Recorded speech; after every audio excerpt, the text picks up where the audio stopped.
Bonsoir. Avant de parler peut-être de ces soldes, un bilan sur les commerçants de la Principauté. Comment se portent-ils ces commerçants après quelques années difficiles de crise sanitaire? Je crois que la situation est clairement bien meilleure.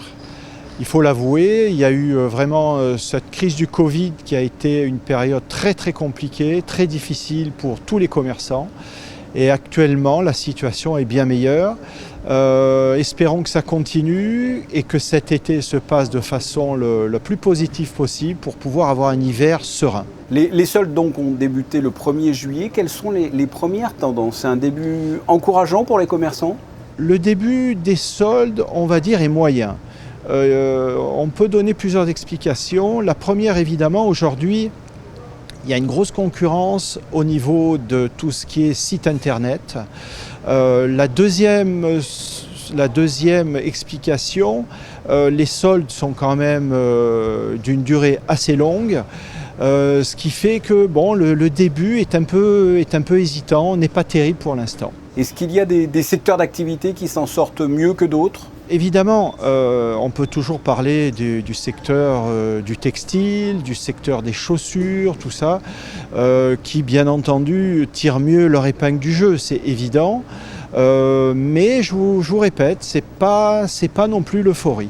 Et un mot peut-être sur la clientèle, puisqu'il n'y a pas que des monégasques ou des résidents. J'imagine que les touristes sont là. Quel type de touristes viennent faire les soldes pour ceux qui viennent?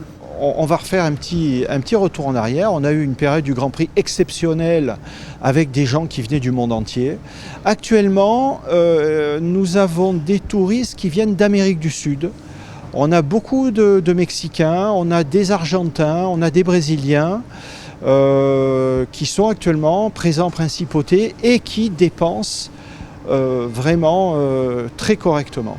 Et avec encore une fois des commerçants ouverts tous les dimanches cet été dans le cadre du Monaco Sunday Experience. C'est important ça? C'est très important. Vous savez que je tiens absolument à ce que les commerçants fassent des efforts pour que ces week-ends soient ouverts.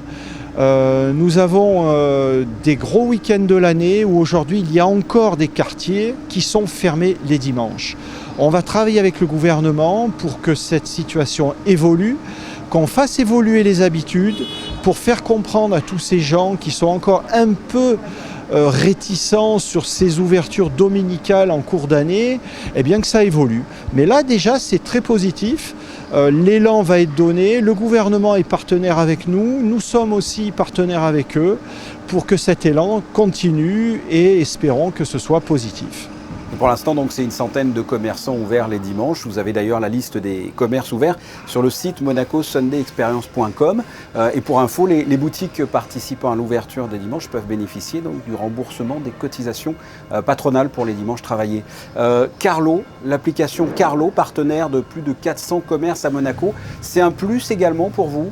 Carlo, évidemment, a été un plus extraordinaire. Il faut pas avoir peur du mot.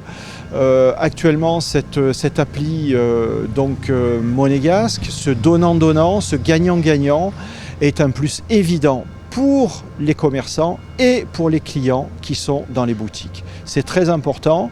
Elle va continuer jusqu'à fin novembre en espérant que le gouvernement, évidemment, continue encore sur les fêtes de fin d'année. Je suis très optimiste sur ce sujet.